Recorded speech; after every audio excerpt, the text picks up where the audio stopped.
Had the president gotten out sooner, there may have been other candidates in the race. Kamala, I think, still would have won, but she may have been stronger, having taken her case to the public sooner. I mean, why, Nancy? Why? I find this so unproductive, so nasty, so unnecessary. It's like she wants to make sure that people know it wasn't her. She has no blame in this. I said Biden should have gotten out earlier. I said there shouldn't have been a primary. Don't blame me. I think it's really unseemly. Yeah. And, you know, frankly, it's done with, right? These criticisms against Biden.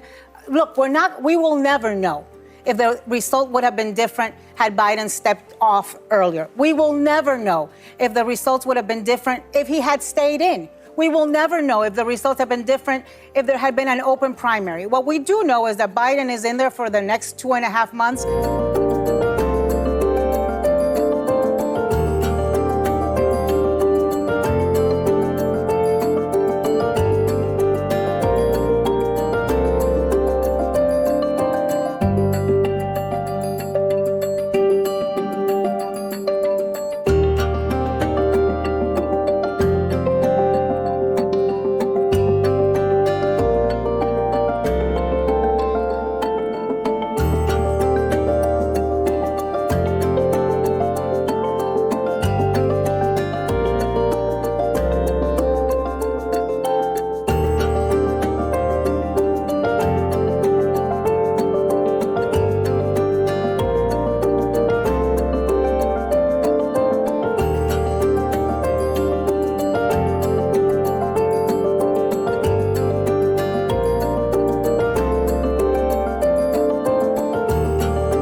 Nancy Pelosi has blamed the loss at the election on President Joe Biden. Have a look.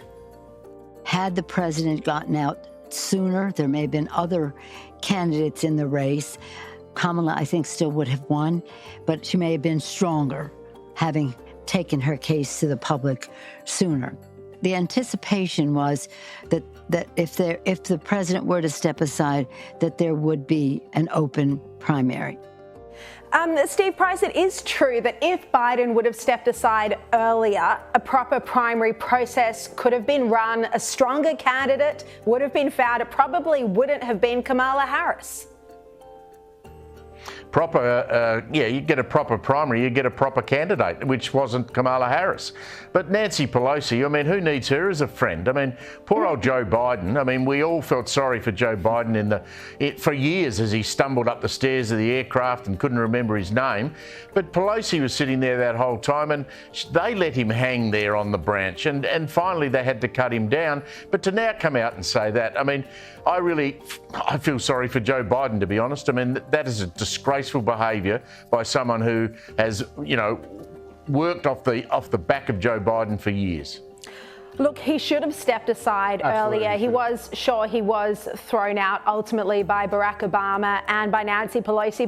But also this loss has exposed all the infighting with the different camps, Joe. I have no sympathy for Joe Biden whatsoever. It was outrageous to think that he would run again, given his age and obvious cognitive decline. I don't think anyone expected that would happen except for Joe Biden, and perhaps Jill Biden has a lot to answer for because she seems to be the one who is sort of juicing him up and giving him his talking points and giving him a little pat on the back like a toddler when he actually got something right. I thought it was the most embarrassing spectacle I've ever seen, and the idea that you would torch the entire Democratic Party's chances, maybe for a generation, bring back Donald Trump, who, by your own reckoning, is the most dangerous president in US history. I don't believe that, but that's what they say, and they were prepared to actually roll the dice on that and bring it back back with a candidate they knew couldn't beat anyone else, so they maybe let lured Donald back into the nomination, or otherwise failed to find a better candidate who could have beaten Donald Trump or someone else. And they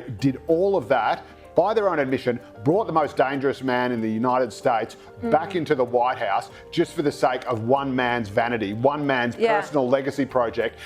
Torched the entire party for that, torched the entire country for that. And they say Trump is the one with dictatorial, anti-democratic tendencies. Give me a break. The reality is neither Joe Biden nor Kamala Harris would have been able to win against Donald Trump. And the reason the Obamas, in my view, took so long to come out and endorse Kamala Harris was not because they wanted another candidate. They probably wanted Michelle Obama to run it. And you can see that by the books. Right. I mean, reading between the lines. And I did read, by the way, her most recent book. She didn't want to run, but they wanted her to. I strongly believe that she does want a political career, just judging by reading her book.